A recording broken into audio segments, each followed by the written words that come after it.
नमस्कार, स्वागत है आप सभी का कंटाप न्यूज पर। मैं हूं आपके साथ आपकी अपनी सुन।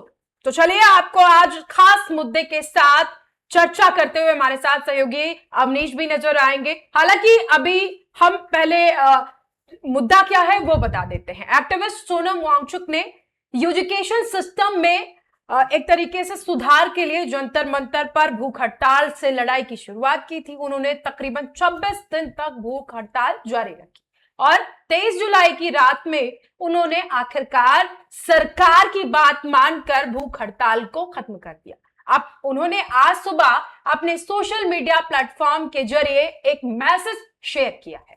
उन्होंने कहा कि भूख हड़ताल खत्म हो चुकी है, लेकिन जवाबदेही की शुरुआत हुई। वांगचुक ने साफ तौर पर कहा कि उन्होंने केंद्र सरकार और सभी राजनीतिक दलों के सांसदों से यह भरोसा अब उनको मिल चुका है कि भारतीय संसद में खराब होती परीक्षा प्रणाली में जवाबदेही के मुद्दे पर चर्चा की जाएगी। विपक्ष के तमाम नेता भी उनसे मिलने के लिए पहुंचे थे। साथ ही सत्ता पक्ष की तरफ से जेपी नड्डा केंद्रीय मंत्री हैं, वो पहुंचे, उनके साथ और तमाम नेता थे वो पहुंचे। एक तरीके से कहें तो सरकार भी वांगचुक को मनाने के लिए पुरजोर कोशिश कर रही थी और आखिरकार उनकी जो कोशिश रही वो सफल हो गई। वांगचुक ने इसके बाद बताया कि सरकार ने यह भी भरोसा दिलाया है कि हाल ही में नीट परीक्षा का पेपर लीक होने के कारण आत्महत्या करने वाले जो छात्र थे उनके परिवारों को उचित मुआवजा दिया जाएगा और शांतिपूर्ण ढंग से विरोध कर रहे छात्रों और युवाओं के खिलाफ कोई मुकदमा, कोई केस दर्ज नहीं किया। अब सोचिए, लोग कह रहे थे कि मोदी सरकार जो है वो जो छात्र आंदोलन कर रहे हैं, जो वहां पर विरोध कर रहे हैं, उनके खिलाफ मुकदमा दर्ज करने वाली है।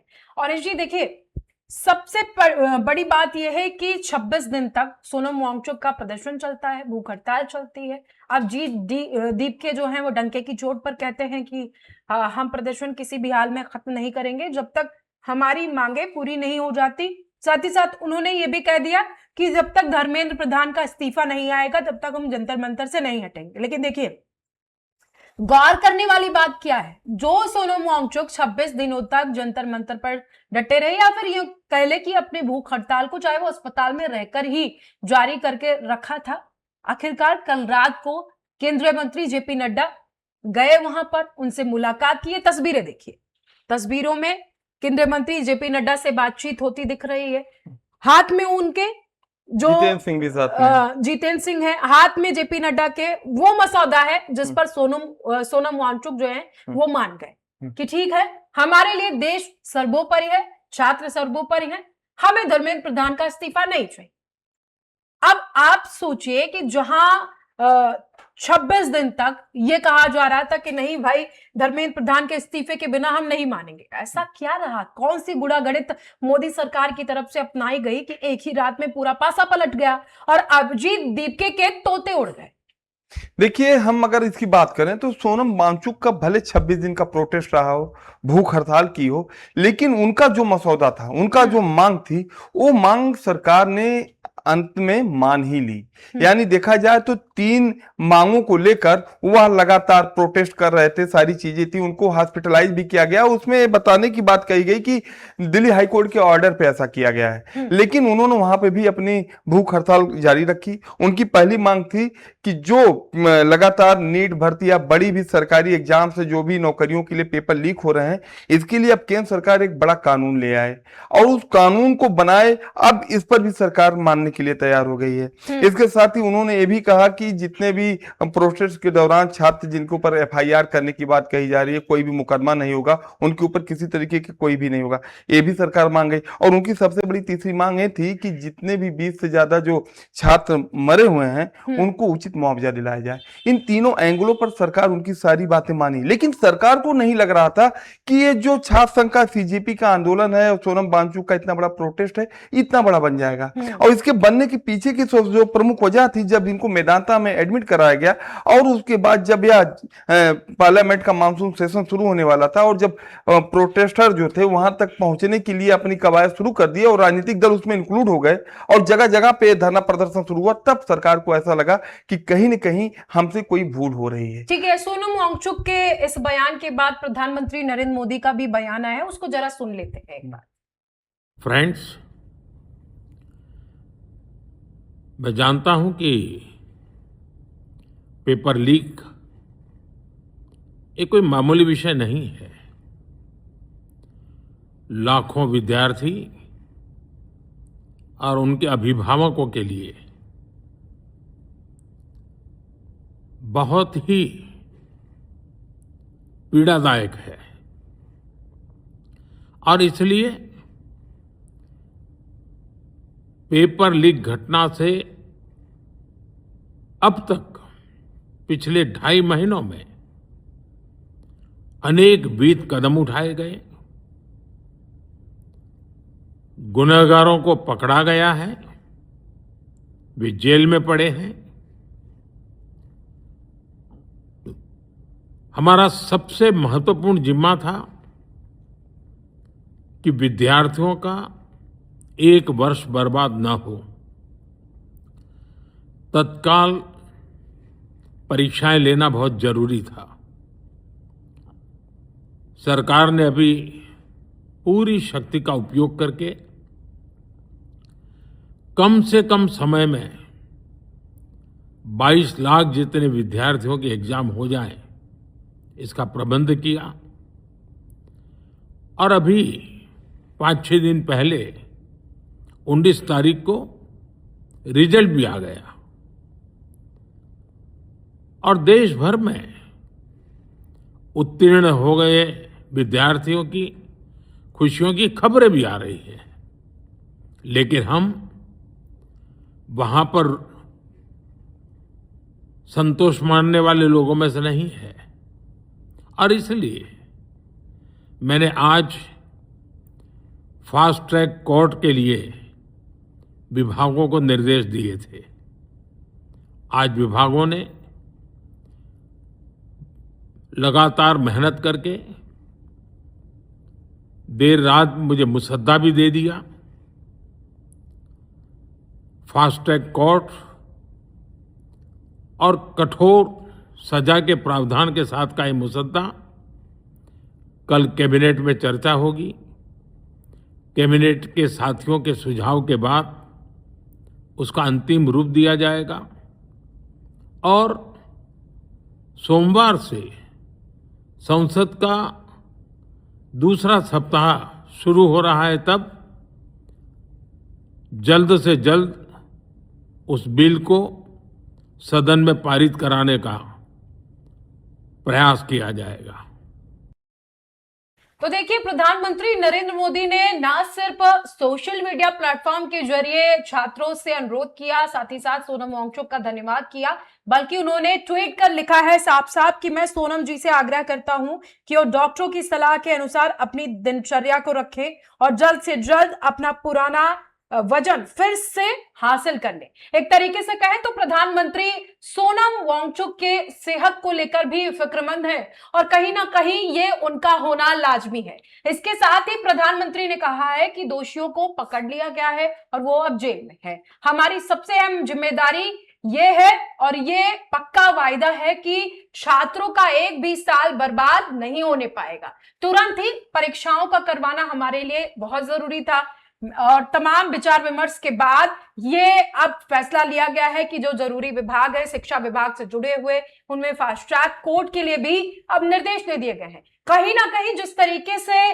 पीएम मोदी ने पूरे मामले को समझा, देखिए अवनीश जी, वहां पर विपक्ष क्या कह रहा था कि प्रधानमंत्री नरेंद्र मोदी जो है वो छिप कर बैठे हुए हैं, वो सदन में आना नहीं चाहते। आपने प्रियंका गांधी का भी बयान सुना होगा, उन्होंने मीडिया से कहा कि आप प्रधानमंत्री नरेंद्र मोदी से सवाल क्यों नहीं पूछते हैं, आप उनसे सवाल पूछो, आप हमसे क्यों पूछ रहे हैं, आप उनके इशारे पर चलते हैं। वो मीडिया को भी थोड़ा टारगेट करती नजर आई थी। हालांकि जब कल रात को पीएम मोदी का बयान आया, उसके बाद से विपक्ष के एक भी बयान अभी तक मुझे नहीं दिखाई दिए। जो विपक्ष की रणनीति थी, कहीं ना कहीं मुझे लग रहा है कि उसमें पानी फिर गया है प्रधानमंत्री नरेंद्र मोदी के बयान आने के बाद। देखिए, हम आपको बताएं कि 2014 के बाद से जब से बीजेपी का एक बहुत बड़ा एक राजनीतिक पृष्ठभूमि मजबूत हुई है, उसमें देखा जाए चाहे राज्यों की बात करें चाहे केंद्र की बात करें, बीजेपी जिस हद तक मजबूत हुई उसमें सबसे ज्यादा भागीदारी अगर उनकी वोटिंग को बढ़ाने में किसी ने किया तो यूथ ने किया है। 20 से 22% ऐसे युवा हैं जो कि बीजेपी को लगातार वोटिंग करते आए हैं, और जिस तरीके का प्रोटेस्ट आगे बढ़ता गया और इसमें सारे लोग सारे युवा जिस तरीके से इसमें इंक्लूड होते गए, अब सरकार को लगा कि कहीं हमसे बहुत बड़ी भूल होने जा रही है, जिसके बाद त्वरित प्रभाव से प्रधानमंत्री नरेंद्र मोदी का खुद मीडिया के सामने आना, उन्होंने अपनी वीडियो जारी करते हुए उसमें उन्होंने कहा कि जिस तरीके का पूरा मामला है, सोनम वांगचुक जिस तरीके से प्रोटेस्ट किए, हम उनकी बातों को सुनते हैं, अपने स्वास्थ्य का ध्यान रखें। एक बिल भी लाने की बात कही जा रही है, वही तो हम बिल की बात कर रहे हैं। उन्होंने कहा कि मैंने इस मुद्दे पर अपनी टीम के साथ बातचीत कर लिया हूं, और इसके बाद अब इस पूरे मामले के लिए हमको हमारी टीम पूरी रिपोर्ट सौंपेगी। मानसून सत्र में भी हम इसे उठाने की बात भी करेंगे, इस पे बहस भी, चर्चाएं भी होंगी। इसके साथ ही साथ उन्होंने एक बात ये भी बताई कि इस पे हम फास्ट कोर्ट में इस पूरे मामले को ले जाएंगे और त्वरित निस्तारण करेंगे, ताकि आने वाले समय में आज इसी पूरे मामले को लेकर केंद्रीय मंत्रिमंडल की जो बैठक है वो भी होने वाली है। बिल्कुल, इसी को लेकर अभी मीटिंग होगी, मीटिंग में निर्णय लिया जाएगा आगे इस पर करना क्या है, और सरकार इसको मानसून सत्र में भी पेश करने की, यानी संसद में जो कार्रवाई मानसून सत्र के दौरान होगी उसमें भी इस पूरे मामले को रखा जाएगा। यानी कि प्रधानमंत्री मोदी की तरफ से साफ शब्दों में कहा गया है कि युवा हमारे लिए सर्वोपरि हैं, और जिस तरीके से हमेशा एक नारा दिया जाता है कि भारत युवाओं का देश है, अगर देखा जाए तो यहाँ पर 50% से ज्यादा युवा आबादी है, और यही देश के भाग्य को सुनिश्चित करेगा, देश के विकास को सुनिश्चित करेगा, और 2047 में जो विकसित राष्ट्र की परिकल्पना जो की जा रही है राजनीतिक दलों की तरफ से, उसको साकार करेगा। तो कुल मिलाजुला कर जिस तरीके से युवाओं की बात हो रही थी, अब इस मामले पर केंद्र सरकार बैकफुट पे है और सोनम वांगचुक की उन मांगों को मांगना गया। लेकिन एक सबसे बड़ा सवाल इसमें निकल के आता है कि धर्मेंद्र प्रधान का इस्तीफा, जिस पे ऐसा माना जा रहा था कि जब तक धर्मेंद्र प्रधान का इस्तीफा नहीं होगा तब तक यह हड़ताल खत्म नहीं होगा। लेकिन सरकार की तरफ से इस्तीफा तो लिया नहीं गया। हाँ। लेकिन फिर भी सोनम वांगचुक ने अपनी भूख हड़ताल को खत्म किया ना। देखिए लेकिन अभिजीत दीपके को अभी भी प्रॉब्लम है इस बात से। उन्होंने साफ तौर पर कह दिया है कि हम तब तक इस हड़ताल को खत्म नहीं करेंगे, इस आंदोलन को खत्म नहीं करेंगे जब तक धर्मेंद्र प्रधान का इस्तीफा नहीं आ जाता। साथ ही उन्होंने कहा कि सोनम सर ने इतने वक्त तक हमारा साथ दिया, ये हमारे लिए बहुत अच्छा रहा, हम उनके आभारी हैं, और हम चाहते हैं कि उनका स्वास्थ्य अच्छा रहे, क्योंकि उनकी जान जो है वो बहुत कीमती है। साथ ही उन्होंने इंडिकेशन भी दिया कि भले ही सोनम वांगचुक ने इस आंदोलन को खत्म कर दिया हो, भूख हड़ताल को खत्म कर दिया हो, लेकिन हम जंतर मंतर से नहीं हटने वाले हैं। सरकार जब तक मेरी मांगों को पूरा नहीं कर देती, जब तक धर्मेंद्र प्रधान का इस्तीफा हमारे हाथ में नहीं आ जाता, तब तक हम आंदोलन को नहीं खत्म कर देते हैं। ये किसके इशारे पर? जबकि इस पूरे अगर घटनाक्रम को समझा जाए तो सोनम वांगचुक जो है वो इसमें प्रमुख माने जा रहे थे। जब से वो अभिजीत दीपके के साथ आए उसके बाद से अभिजीत दीपके खुद ही कई बार कहते, उनको देखा गया कि सोनम सर जो कहेंगे हम वो करेंगे। देखिए हम बताएं, भ्रष्टाचार की अगर बात हुई तो अन्ना आंदोलन आपने सुना होगा। अन्ना आंदोलन में उसमें कई लोग सोशल एक्टिविस्ट जुटे, चाहे अरविंद केजरीवाल से लेकर अन्य भी ऐसे एक्टिविस्ट, चाहे बीके सिंह रहे हों, उसके बाद मनोज तिवारी रहे, बहुत से लोगों को वहां पे देखा गया, यहां तक कि किरण बेदी तक वहां पे गई। लेकिन सबसे उस सेंटर में सबसे बड़ा नाम किसी का था तो अन्ना का था। वो प्रोटेस्ट भ्रष्टाचार के खिलाफ था, करप्शन के खिलाफ था, और जगहों जगहों पर पूरे देश में सब लोग टोपी लगा के घूमते नजर आए, प्रोटेस्ट का समर्थन करते हैं। वहां पे नारा दिया जाता था मैं अन्ना हूं। आज वही स्थिति है, जो इतना बड़ा जो आंदोलन हुआ छात्रों को लेकर, अगर इसके सबसे बड़े थिंक टैंक कोई है तो सोनम वांगचुक है। अगर सोनम वांगचुक धर्मेंद्र प्रधान के इस्तीफे को इग्नोर करते हुए, अगर सरकार की बातों को मानते हुए उन्होंने भूख हड़ताल खत्म कर दी और सरकार ने उनकी लिखित मांग मान ली है, तो मैं नहीं लगता हूं कि अभिजीत दीपके का जो स्टैंड है बहुत मजबूत होगा। हमको यह भी लगता है कि अगर सोनम वांगचुक वांगचुक आगे आने वाले समय में अपील कर दें कि छात्र युवा या वहां से चले जाएं, उनकी सारी मांगे मानी जाएंगी, तो हमको लगता है कि अब प्रोटेस्ट और धीमा हो जाएगा। रह गई धर्मेंद्र प्रधान पर सोनम वांगचुक का जो बयान आया, हम उसको भी आपको बता दें। सोनम वांगचुक ने साफ शब्दों में कहा कि मेरी मांग थी युवाओं की, बेरोजगारी की, पेपर लीक की, और इन सब मांगों का हमको एक लिखित जवाब चाहिए था। इस पे सरकार की जवाबदेही चाहिए थी, और हमने जितनी भी चीजें कही, सरकार ने हमारी एक एक मांगों को मान लिया है, और आने वाले समय में इस पे विस्तार से चर्चा करते हुए इसके एक संपूर्ण समाधान पर सरकार का अगला कदम होने वाला है। चलिए आखिर में मैं एक बार अभिजीत दीपके का जो ट्वीट आया है उसको आपको पढ़ के बता देते हैं। एक बार देखिए किस तरीके से अभिजीत दीपके ने ट्वीट किया है। We are relieved and grateful that Sonam sir has ended his hunger strike after 26 days. Thank you, sir, for your extraordinary courage and sacrifice by putting your own life on the line. You awaken the conscience of an entire nation. Your life is fair to precious to this. आप समझिए कि जो Sonam Wangchuck CJP के लिए इतने मतलब एक तरीके से कहें कि महत्वपूर्ण थे, उनके इस सैक्रिफाइस का अभिजीत दीपके ने क्या किया? सिर्फ एक ट्वीट किया, उन्होंने उसी ट्वीट में अपना पूरा बयान रख दिया कि हाँ, हमारी तरफ से आपने जो साथ दिया उसके लिए धन्यवाद। अब यहां पर सवाल विपक्ष को लेकर, अब जब सोनम वांगचुक की हंगर स्ट्राइक खत्म हो गई है तो विपक्ष की जो दाल गलाने की कोशिश की जा रही थी, चाहे वो राहुल गांधी हो, चाहे अखिलेश यादव हो, चाहे तमाम और जो विपक्षी नेता थे, जंतर मंतर पर नजर आए।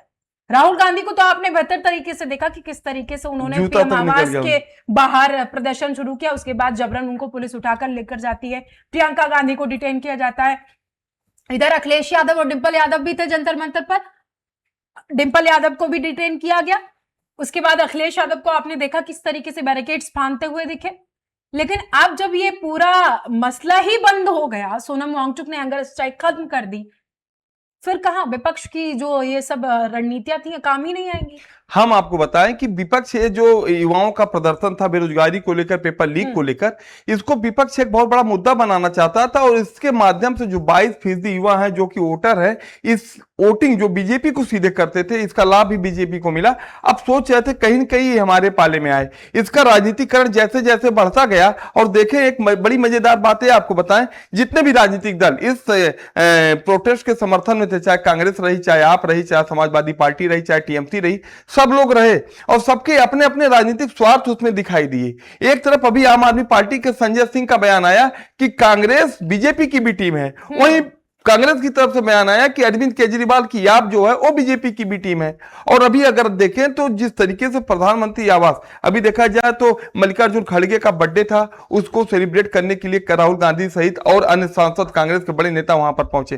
तभी देखा जाए अगर कोई जन आंदोलन है उसमें सारे विपक्ष एक साथ अगर मिलकर हिस्सा ले रहे हैं, तो भाई पीएम आवास को घेरना था तो वहां पर कोई विपक्ष नहीं। ये पहले से वहीं पर प्लान बनी, प्लान बनने के बाद मल्लिकार्जुन खड़गे के आवास से महज 300 मीटर की दूरी पे प्रधानमंत्री का आवास है, और वहां पे कोई भी प्रोटेस्ट किया जाता है तो बिना परमिशन के, बिना गाइडलाइन के नहीं होता है। लेकिन इन सारी चीजों को दरकिनार करते हुए वहां पे राहुल गांधी गए, धरने पे बैठ गए, अनशन शुरू हो गया। उसके बाद सिक्योरिटी पुलिस आई, और आप देख सकते हैं उस धरने के दौरान राहुल गांधी के एक पैर का जूता तक निकल गया, उनको थाने पहुंचाया गया, उनको वहां से हटाया गया। फिर सोनिया गांधी भी प्रोटेस्ट पे आई, यहां तक कि उसके बाद उन्होंने बयान जारी किया, जहां पे डिटेन सेंटर जहां पर उनको ले जाया गया था, वहां की सीढ़ियों पर बैठकर उन्होंने बयान जारी किया कि सरकार को छात्रों के मुद्दे पर बातचीत करनी चाहिए सदन के भीतर। सरकार जैसे मान गई कि छात्रों के लिए बातचीत होगी सदन के भीतर, तो मल्लिकार्जुन खड़गे ने कह दिया कि अब हम जब तक धर्मेंद्र प्रधान का इस्तीफा नहीं आ जाएगा तब तक हम बातचीत नहीं करेंगे। आप देखिए यहाँ पर दोहरी नीति देखने को मिली ना। पहले आप कह रहे थे कि हमको इस मुद्दे को लेकर सदन के भीतर बातचीत करनी है, लेकिन जैसे ही सरकार ने उस पहल पर हामी भरी, फौरन आपने कह दिया कि नहीं, अब हमें धर्मेंद्र प्रधान का इस्तीफा चाहिए। अब हम आपको बताएं कि धर्मेंद्र प्रधान के इस्तीफे की जहां तक बात हो रही है, सरकार इसका राजनीतिकरण, विपक्ष इसका पूर्ण रूप से राजनीतिकरण कर चुका था। अब बीजेपी को या केंद्र सरकार को ऐसा लगा कि अब भी हमारे लिए चुनौती बन सकती है, युवा हमसे नाराज हो सकते हैं, तो इसके बाद सीधे उन्होंने सोनम वांगचुक से जाके बात की। क्योंकि जो भी आंदोलन है, आंदोलन के सेंटर में कोई रहा तो सोनम वांगचुक रहा। अगर वो शायद आके प्रोटेस्ट ना किए होते, उनकी अहमियत इतनी बड़ी नहीं होती, तो यह आंदोलन इतना बड़ा नहीं होता। चलिए ठीक है, आखिर में में अब हम वो बयान सुना देते हैं जिसके बाद विपक्ष का जो पूरा खेल था वो गड़बड़ा चुका है। सोनम वांगचुक का बयान सुना। आज 26वें दिन मैं आप लोगों को कुछ खास खबर बताना चाहूँगा। अभी रात के लगभग 12:30 बज रहे हैं। अभी थोड़ी देर पहले केंद्रीय मंत्री जेपी नड्डा साहब और जितेंद्र सिंह साहब यहाँ आए थे और लद्दाख के एपेक्स बॉडी के शीर्ष नेतागण भी यहाँ आए थे। और उससे पहले आप लोगों को मालूम है विभिन्न राजनीतिक दलों के लगभग 65 सांसदों ने आकर और हस्ताक्षर देकर हमसे अनशन तोड़ने के लिए कहा और वो संसद में इस मुद्दे पर नीट पेपर्स और परीक्षाओं की प्रणाली पर चर्चा करेंगे, ये आश्वासन दिया। और जो सरकार से इस तरफ से मंत्रीगण आए थे उन्होंने भी ये आश्वासन दिया, जिसका कि 2 दिन से हम बहुत ही कड़ा क्या कहेंगे, एक तरह का बार्गेन चल रहा था कि मुझे आश्वासन चाहिए और लिखित में चाहिए, और इसमें 2 दिन लगे और मुझे इसलिए अनशन पर 2 दिन और बैठना पड़ा, और ज़्यादा भी बैठ जाता तो आखिर में आज उन्होंने लिखकर आश्वासन दिया है। कुल मिलाकर जिस तरीके से विपक्ष ने अपनी रणनीति को तैयार किया था कि छात्रों के जरिए हम अपनी राजनीति को चमका लेंगे, अपनी राजनीतिक रोटियां सेक लेंगे, कहीं ना कहीं उस पर अब मोदी सरकार ने पानी फेर दिया है। जिस तरीके से 2027 की राहें आसान करने के लिए, चाहे वो अखिलेश यादव रहे हो या फिर कांग्रेस पार्टी रही हो, उसने छात्रों को चुना। कुल मिलाकर उस रणनीति पर पानी फिर चुका है। अब वो राहें आसान नहीं होंगी क्योंकि मोदी सरकार ने अपना ट्रंप का इक्का अब चल दिया है। और एक तरीके से कहें तो ये जो तुरुप का इक्का था वो जेपी नड्डा थे पहले ही दिन से। जैसे कि 20 जुलाई को जब जेपी नड्डा जो है वहां पर अस्पताल में पहुंचे, घायल छात्रों से मुलाकात की, उसके बाद से ही कहा जा रहा था कि अब मोदी सरकार समझ चुकी है कि छात्र हमारे लिए बहुत अहमियत रखते हैं और मोदी सरकार छात्रों को मनाने में सफल रहेगी। कहीं ना कहीं वो चीजें अब साकार होती दिख रही है। मोदी सरकार की तरफ से छात्रों की मांगों को मान लिया गया है। सोनम वांगचुक जो छात्रों के प्रतिनिधि थे उनकी मांगे मान ली गई। हालांकि अभी धर्मेंद्र प्रधान का इस्तीफा नहीं हुआ है, जो कि छात्रों की ये भी मांग रही है, उस पर अभी छात्र अडिग हैं। अभिजीत दीपके जो इस पूरे प्रदर्शन के प्रमुख माने जा रहे थे, सीजेपी के फाउंडर हैं, उनकी भी यही मांग है कि अभी हमें जब तक धर्मेंद्र प्रधान का इस्तीफा नहीं मिल जाता तब तक हम इस आंदोलन को खत्म नहीं करेंगे। कुल मिलाकर अब देखने वाला ये होगा कि आने वाले वक्त में ऊंट किस करवट बैठता है।